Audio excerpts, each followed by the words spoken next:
चलो हम लोग कर रहे हैं एनबीएफसी डायरेक्शंस 2016 चैप्टर 3 है रजिस्ट्रेशन। पढ़ दो। Regulation 5. In exercise of the power conferred under Clause B of subsection 1 of Section 45 IA of RBI Act and all the powers enabling it in that behalf, the bank hereby specified 200 lakh rupees as the net own fund required for a non-banking financial company to commence or carry on the business of non-banking financial institution, except wherever otherwise a specific requirement as to NOF is prescribed by the bank. Provided that non-banking financial company holding a certificate of registration issued by the bank and having NOF of less than 200 crore of rupees may continue to carry on the business of NBFC if such company achieve NOF of 200 lakh of rupee before April 1, 2017. It will be incumbent upon the NBFCs, the NOF of which currently fall below 200 lakh, to submit a statutory auditor certificate certifying compliance with the prescribed levels by the end of the period as given above. NBFCs failing to achieve the prescribed level within the stipulated period shall not be eligible to hold the CR as NBFCs. Okay. ठीक है, इतना ही लिखा है। आओ इसको example में regulation cover करते हैं। बाद में फाइल में आपको मेल कर दूंगा, तो कभी भी रहेगा तो आपको याद रहेगा। ठीक है, चैप्टर है 3 रजिस्ट्रेशन। क्योंकि बाद में मैं आपसे ऐसे भी पूछने वाला हूँ कि बताओ ए क्या कहता है, 2 क्या कहता है, 3 क्या कहता है, 4 क्या कहता है, समरी में बिना देखे। तो अभी हम बात कर रहे हैं रेगुलेशन 5 की। जितना भी बड़ा पैराग्राफ लिखा है इसमें, अगर कंपनी का नाम है राइट मूव, ये डायरेक्शंस आई थी 2016 में। अब 2 सिनेरियो हो सकते थे 2016 में। क्या राइट मूव की नेट ऑन फंड 4 करोड़ था या फिर 2 करोड़ था। ठीक है, तो या फिर 1 करोड़ था। तो रेगुलेशन 5 जो है वो सिंपल इतना बोल रहा है कि आपका नेट ओन फंड 2 करोड़ होना चाहिए टू एक्ट एज एनबीएफसी। पर ओन फंड की डेफिनेशन हमको पता है। तो जिस कंपनी का 2016 में 4 करोड़ था वो कंप्लाइड है। कंप्लाइड है। जिसका 2 करोड़ था कंप्लाइड है। जिसका 1 करोड़ था उस टाइम नॉन कंप्लाइड हो गया। अब उसको क्या करना है? 2 करोड़ करना है। उसको इंक्रीज करना था। दो ही काम कहते, इंक्रीज करना था, increase to 2 crore and submit auditor certificate. Auditor certificate for compliance. अब ये आज के दिन में in 2021 this clause is not applicable, क्योंकि ये ट्रांजिटरी प्रोविजन था। उस टाइम जो कंपनियां था उनके लिए था, 2017 जा चुका है। सो अभी आज सब कंपनियों के लिए रिक्वायरमेंट क्या है? 2 करोड़। ठीक है, उसके आगे क्वालिफाई क्या किया? Unless other amount specified elsewhere. Specified. तो थंब रूल क्या है? मिनिमम नेट ओन फंड, अगर आप एक देखोगे कि एनबीएफसी है तो आपको इतना एज्यूम कर लेना कि मिनिमम 2 करोड़ तो नेट ओन फंड इसके रहेंगे ही रहेंगे। अनलेस अगर कोई फैक्टरिंग है, या जैसे भी आपने वो पढ़ी थी, कौन सी थी वो कंपनी जिसमें 300 करोड़ की टर्म्स थी, इंफ्रास्ट्रक्चर। वो इंफ्रास्ट्रक्चर वाला, उसमें लिखा हुआ था ना मिनिमम 300 करोड़ होना चाहिए नेट ओन फंड, तो वहां पे स्पेसिफाई किया है। ठीक है, तो ये और फैक्टरिंग के 500 नहीं ना, वो तो लिखा हुआ था 500 करोड़ से कम होना चाहिए, तभी इस रेगुलेशन में कवर होंगे। लेकिन इंफ्रास्ट्रक्चर में अगर आप ऊपर देखो, फैक्टरिंग में 500 लिखा है ना, उसमें लिखा है कि minimum net on fund minimum 500 होना चाहिए। नॉर्थ ईस्ट है तो 2 करोड़ ऐसा कुछ। ये देखो कंट्रोल होम, वो जो फैक्टरिंग का था उसमें लिखा हुआ था कि having asset size below 500 crore, उनको ये एप्लीकेबल है। और एनबीएफसी फैक्टर की डेफिनेशन जो थी उसमें ये लिखा हुआ है, देखो कहाँ पे इसमें स्पेसिफाई किया, नहीं ना? लेकिन कहीं तो ऐसा रीड किया था वो हमने। इसमें था नीचे, ये देखो। हाँ, ये माइक्रो, कौन सा है? Non banking micro finance, sorry, MFI. तो यहाँ पे इनको 2 करोड़ की लिमिट नहीं है ना, इनको 5 करोड़ की लिमिट है। 5 करोड़ के। हाँ। अब ये 3 लोग होने के कारण लिमिट खत्म हो रही है, हम्म। ये फिर से अपने को री करना पड़ेगा। 2 लोगों में लिमिटेड चलता है। ठीक है, चलो रेगुलेशन 5 क्लियर है। हम्म।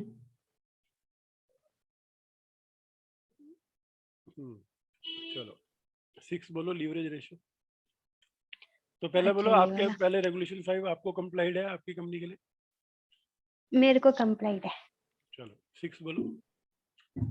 The leverage ratio of an applicable NBFC except NBFC MFI and NBFC infrastructure वाला shall not. अरे hello. The leverage ratio of an applicable NBFC except NBFC MFI and NBFC IFSC shall not more than 7 at any point of time with effect from March 31st, 2015. In respect of NBFCs primarily engaged in lending against gold jewelry, such loans comprising 50% of more of their financial assets, they shall be maintained minimum Tier 1 capital of 12%. ओ तो मेरा 7 है। नहीं, उसका इससे क्या लेना है? वो लीवरेज रेशियो अलग है और टायर 1 कैपिटल अलग है।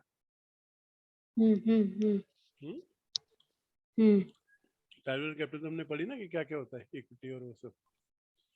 हाँ, पर वो तो गोल्ड वालों के लिए है ना। मेरा लिवरेज रेशियो शुड बी 7 और लेस देन उसमें 2 7। अनरिलेटेड चीजें लिखी है अच्छा। रेगुलेशन 6 में। एक तो लिखा क्या, leverage ratio not less than 7, that means equity जो है not more than 7, liabilities capital से 7 टाइम से ज्यादा नहीं होनी चाहिए आउटसाइड लायबिलिटीज। ठीक है, यही लिखा है, इसका यही मतलब हुआ। फिर क्या बोला, if NBFC is into gold lending against Manappuram finance gold loan, इसका मतलब होता है ग्रेटर देन 50% लोन असेट्स। तो उनके लिए मिनिमम टायर कैपिटल क्या है? Tyre 1 capital 12%। यही लिखा है। तो अभी राइट मूव की बात कर रहे थे, तो पहली रिक्वायरमेंट आ गई मिनिमम 2 करोड़ चाहिए इसको। दूसरी रिक्वायरमेंट आ गई leverage ratio not greater than 7। यहीं पे सब इसी के साथ सब रिक्वायरमेंट्स आती जाएंगी। Leverage ratio not more than 7। ठीक है, तो ये कहाँ से आया? 5 से। ये कहाँ से आया? रेगुलेशन 6 से। ये आ गया रेगुलेशन 5 से। क्लियर है? इसको कर दो रेड, रेड। आगे बढ़ो। 5 और 6 क्लियर है? 5 क्या कह रहा है और 6 क्या कह रहा है? हाँ। 7 क्या कह रहा है? Income recognition. Okay. The income recognition shall be based on recognized accounting principles. Income including interest, discount, hire charges, lease rentals, or any other charges on NPA shall be recognized only when it is actually realized. Any such income recognized before the asset became non-performing and remaining unrealized shall be reversed. अभी क्या है, calculation है तो वहां से ले लो इसको। क्या कह रहा है, क्योंकि रिलेट नहीं कर पाओगे, खाली वर्डिंग है ना। चलो क्या कह रहा है, रेगुलेशन 7 कि income recognition shall be based on recognized accounting principle। इसका क्या मतलब है कि राइट इशू, अकाउंटिंग इनकम क्या है एनबीएफसी की, राइट मूव की, लोन दे रही है हाँ तो इंटरेस्ट आ रहा है, इन्वेस्टमेंट कर अच्छा रही है हाँ तो डिविडेंड आ रहा है। डिविडेंड आ रहा है। ठीक है, अब आपको क्वेश्चन है कि मैं किस स्टेज पे इस इनकम को बुक करूं अपनी बुक्स में। तो उसके लिए उन्होंने बोला जो भी अकाउंटिंग प्रिंसिपल्स है, जो अकाउंटिंग स्टैंडर्ड्स और वो सब है, उनको फॉलो करो, उसके हिसाब से करना, अपनी चॉइस से मत करना। ठीक है, तो कल को जब आपसे ये क्वेश्चन पूछा जाए कि ये इनकम मैं अभी अभी बुक करूं कि कब बुक करूं, तो आप बोलो कि सर अकाउंटिंग स्टैंडर्ड में क्या लिखा है, उसमें जिस हाँ स्टेज पे लिखा है कि इस स्टेज पे वो इनकम आप बुक कर सकते हो, आपको उसी स्टेज पे बुक करने हैं। ओके ठीक है, ये पहले वाले का हो गया। दूसरे का, अब इनकम देखो किस टाइप की इनकम है, यहाँ पे इसने डिफाइन किया। इनकम हो मेरी सकती है दीदी discount, hire charge, lease rent. अब ये किस चीज के लिए बात कर रहे हैं, एनपीएस के लिए। एनपीए क्या होता है, non performing asset. Control B. तो ये, नॉन हाँ, परफॉर्मिंग एसेट। तो ये अब हम अभी ये क्वेश्चन है कि जो एनपीए है, अब उसके ऊपर आपका इंटरेस्ट तो ड्यू होगा लेकिन वो पेमेंट नहीं कर रहा, आपने अपनी बुक्स में उसको एनपीए डिक्लेयर कर दिया, तो उसके ऊपर इंटरेस्ट तो हर वीक, हर हफ्ते, हर महीने आपका ड्यू हो रहा है, तो वो इनकम कब हाँ रिकॉग्नाइज करनी बुक्स में, उसको कब इनकम मानने का। तो वो कह रहे हैं जब ओनली, आएगा only when it is actually realised. Realised. और अगर आपने उससे any such income recognise before the asset becoming NPA remaining unrealised shall be reverse. अब अभी एनपीए 3 महीने बाद बनने वाला है, अभी उस 3 महीने के बीच में इनकम आई नहीं है, तो वो इनकम भी जब एक बार आप एनपीए बना दोगे तो उतना आपको रिवर्स करना है। एग्जाम्पल, ओके 2 मिनट में, राइट मूव ने पिच्ची को लोन दिया, ठीक है, हर महीने इंटरेस्ट था 1000 रुपीज,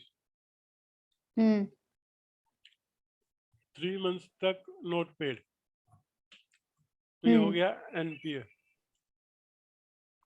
अब इस स्टेज पे दो क्वेश्चन है, अर्लियर इंटरेस्ट और फ्यूचर इंटरेस्ट।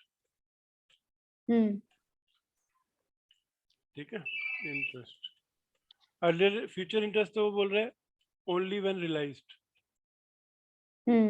और earlier interest once become NPA, जो भी इनकम आपने बुक की है वो रिवर्स कर दो, रिवर्स 3000 रुपीज, 1000 × 3, यही कह रहा है ऊपर।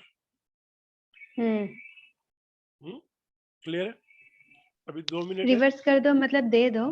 नहीं नहीं, रिवर्स मतलब जब भी आप इनकम होती है अपने अकाउंट्स में आप एंट्री कर लेते हो ना, हमारी इनकम होगी हाँ पीएनएल में, हाँ हाँ लेकिन बाद में हाँ 3 महीने बाद एनपी हो गया तो वो इनकम को वापस डेबिट कर दो, तो उतनी इनकम कम है। अच्छा अगर एक कंपनी की आप ओके पहले ही कस्टमर थी और आपको 3 महीने में अपने प्रॉफिट बनाने हैं, तो पहले क्या होगा, 3000 का रेंट हुआ लेकिन पता चला आपने दिया ही नहीं है, तो एक्चुअल में जीरो इनकम हो जाएगी, क्योंकि वो 3000 भी रिवर्स करना पड़ेगा।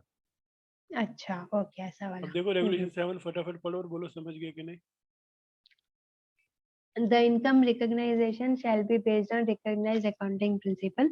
Income including interest, discount, hire purchase, तो मेरा lease rent और dividend है, और any other charges on NPA shall be recognized only when it is actually realized.